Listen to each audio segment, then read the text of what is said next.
Welcome to the debate. We are focusing today on a profound challenge faced by operational leaders right in the immediate aftermath of disaster. It's that instant balancing act between taking maximum precaution and, well, making decisions based on actual evidence. And our source material today centers on a really tough case, the sudden and tragic loss of the UPS MD-11 cargo jet in Louisville, a crash that resulted in 13 confirmed deaths, including Captain Wartenberg, First Officer Truitt, and Captain Diamond.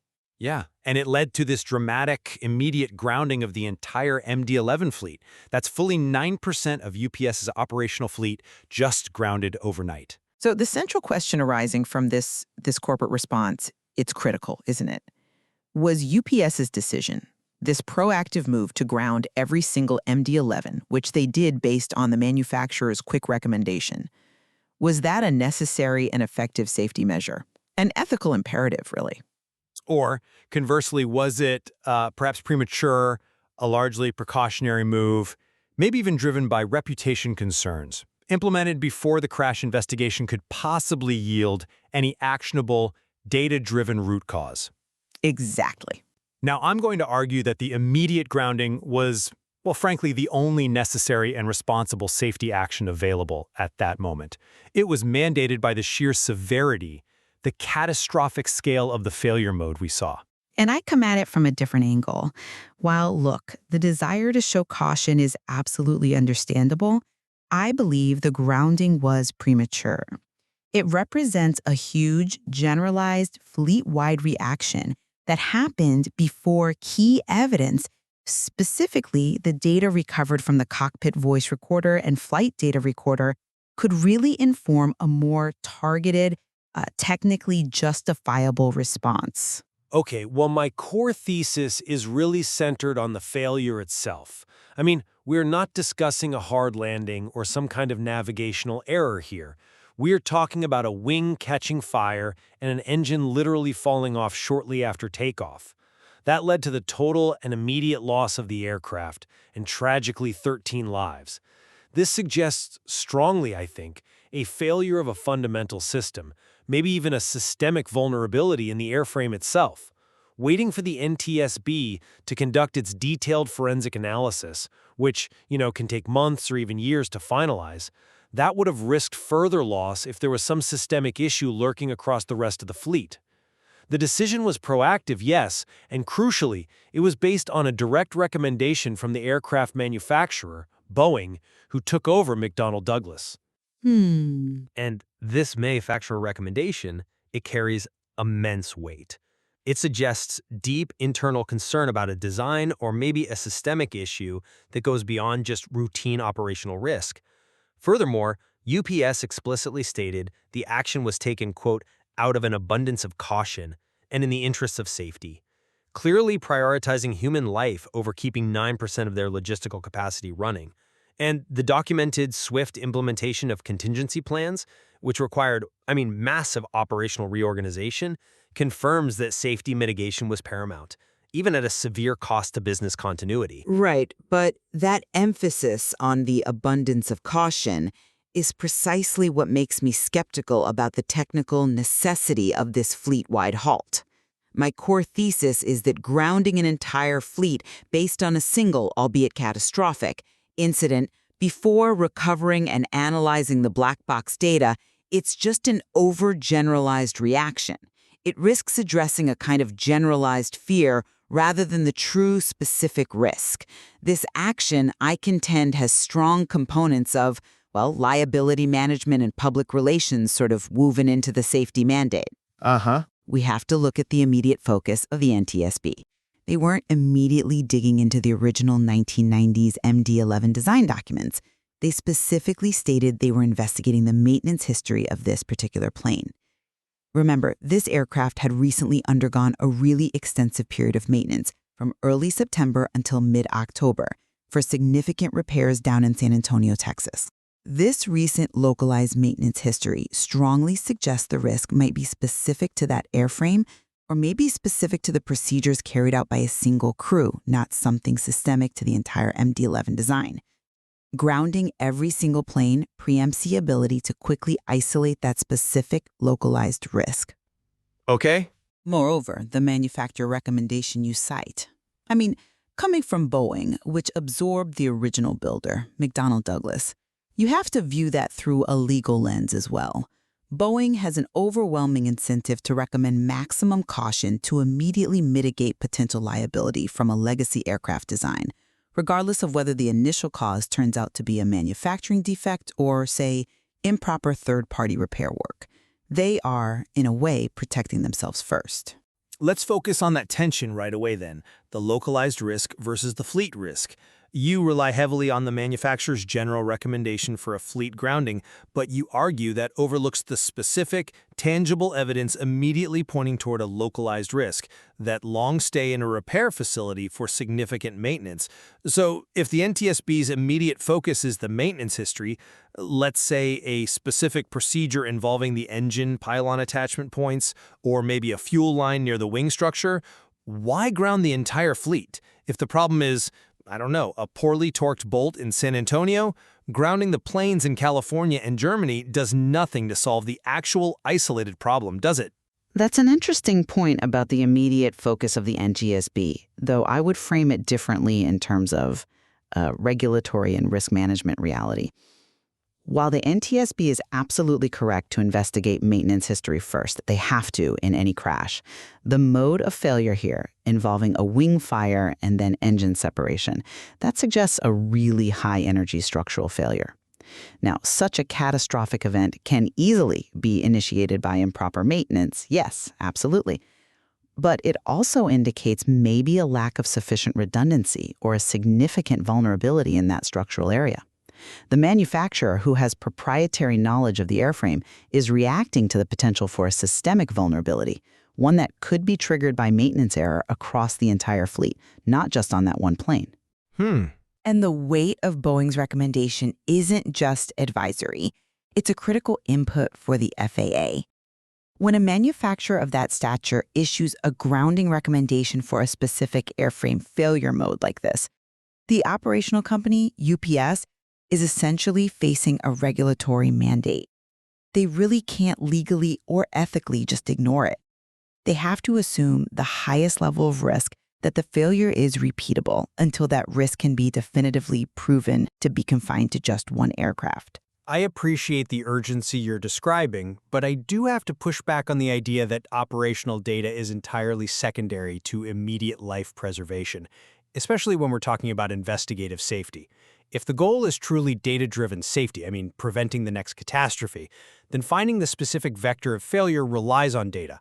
By immediately halting all MD-11 operations, you actually stop the ability to collect operational data signatures that might quickly differentiate a healthy MD-11 from one with a developing flaw. But flying them to gather data? Well, look, the black boxes were recovered, and the reports indicated they appeared intact and were being read out quickly. These recorders are the tools specifically designed to withstand intense impact and heat, precisely to provide immediate targeted evidence. Grounding 9% of the fleet based on a generalized, non-data-driven fear is a huge operational intervention, and it delays the acquisition of precise, actionable knowledge. If, for instance, the flight data recorder showed an abnormal hydraulic pressure spike right before the fire, data only available through the recorder, the company could potentially have issued an emergency airworthiness directive targeting only the hydraulic systems, not the entire fleet. Premature grounding prevents that kind of highly targeted response.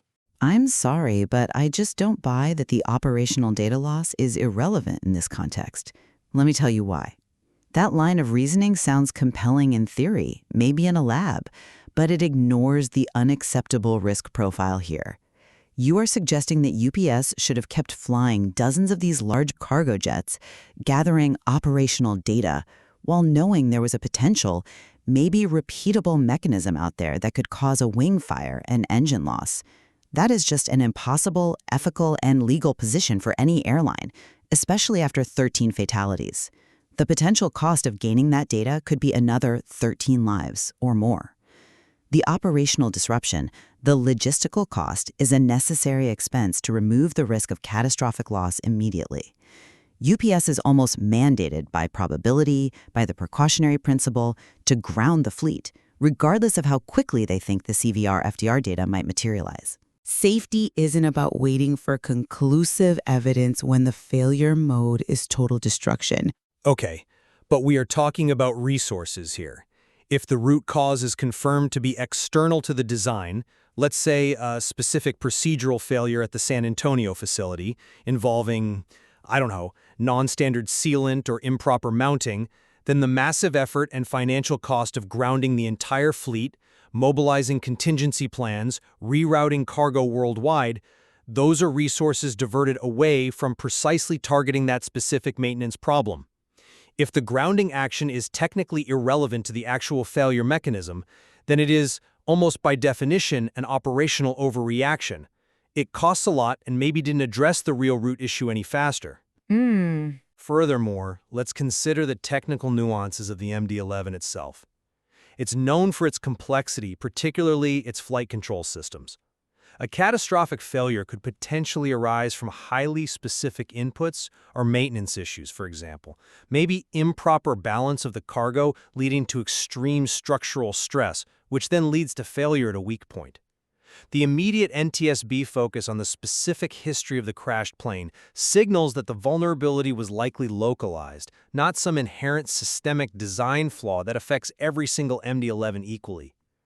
You have to differentiate between a failure that affects all airframes and one that affects an airframe that was, recently taken apart and put back together. I see why you think that focusing on the isolated incident is the most efficient path to resolution. But let me give you a different perspective on risk management in this situation. We are really discussing the difference between risk mitigation and risk elimination. Grounding the fleet is the only tool available at that exact moment that eliminates the risk entirely, for the time being. If the investigation later confirms the risk was indeed isolated to the San Antonio facility or that specific plane, the grounding was inconvenient, yes, expensive, absolutely. But it was necessary because at the time of the decision, UPS had absolutely no mechanism to definitively rule out the worst-case scenario, another plane falling out of the sky. And we also have to consider the magnitude of the operational impact here. UPS is stating, that contingency plans are in place to ensure service continuity. Okay, that sounds reassuring. But grounding 9% of their global fleet, that's a substantial portion of their long-haul cargo capacity. It's an unprecedented logistical blow. That massive financial commitment just to mitigate service disruption, it suggests they were equally concerned, maybe highly concerned, with the public perception of competence and continuity as they were with the technical safety itself. The company's focus on the optics and business continuity arguably overshadows a purely slow, measured technical safety calculation based only on confirmed evidence. It looks a lot like a required PR response to a liability crisis. I acknowledge the reputational aspect. Of course, any major company must manage its image after the confirmed deaths of 13 people. That's unavoidable. But that acknowledgement doesn't negate the core safety imperative. In fact, I'd argue the sheer scale of the logistical disruption serves as evidence of their commitment. They willingly absorbed millions, probably tens of millions of dollars in losses and operational chaos to immediately take the highest precautionary step available. If they were purely playing PR, they could have likely waited 24 hours, issued a strongly worded statement about safety being paramount, and then initiated immediate enhanced inspections on the fleet, a much cheaper and far less disruptive option. They didn't do that. They chose the most drastic, most financially damaging, but ultimately the most safety-conscious action, complete removal from service. Okay. The company simply cannot wait for definitive, absolute proof when the failure mode involves a wing fire and catastrophic loss of control. The statement, "Nothing is more important to us than the safety of our employees and the communities we serve," is, in this specific context, the only defensible immediate response to such a tragedy. The initial risk assessment, which was clearly amplified by the manufacturer's alarm, it just demands that immediate caution regardless of what the final investigative outcome might be months or years down the line. So, to summarize my position, the sheer violence and scale of the failure resulting in the total loss of the aircraft and the deaths of Captain Wartenberg, First Officer Truitt, Captain Diamond, and 10 others, it justified the immediate, proactive grounding based on that manufacturer concern. The technical risk associated with a potential design flaw or a systemic vulnerability, even if it was later proven to be isolated, demanded immediate elimination through grounding. It was, I believe, the only responsible course of action until data from the black boxes could offer some measure of certainty. The regulatory pressure and, frankly, the moral imperative aligned to mandate this precaution. And I'll reiterate that while the commitment to safety is profoundly clear and understandable, the immediate investigative focus on the aircraft's recent, extensive repair history, that almost 2-month stay down in San Antonio for specific, likely invasive repairs, strongly suggests the risk may well not have been systemic to the entire MD-11 fleet. The grounding action, while certainly functioning effectively as a PR measure and a liability shield, was perhaps not the most targeted technical safety measure available once those recorders were known to be recoverable. By grounding the entire fleet before accessing the CVR and FDR data, UPS may have temporarily sacrificed the ability to quickly isolate the potentially highly specific maintenance vector that truly led to this catastrophe. It seems the core issue here really is that tension between the necessary immediate corporate response in the face of profound tragedy and the rigorous, sometimes slower demands of an evidence-based technical investigation. Absolutely. Even the most protective actions, as we've discussed, are subject to differing interpretations regarding their primary motivation and their ultimate effectiveness in the long run. Thank you for joining us for the debate.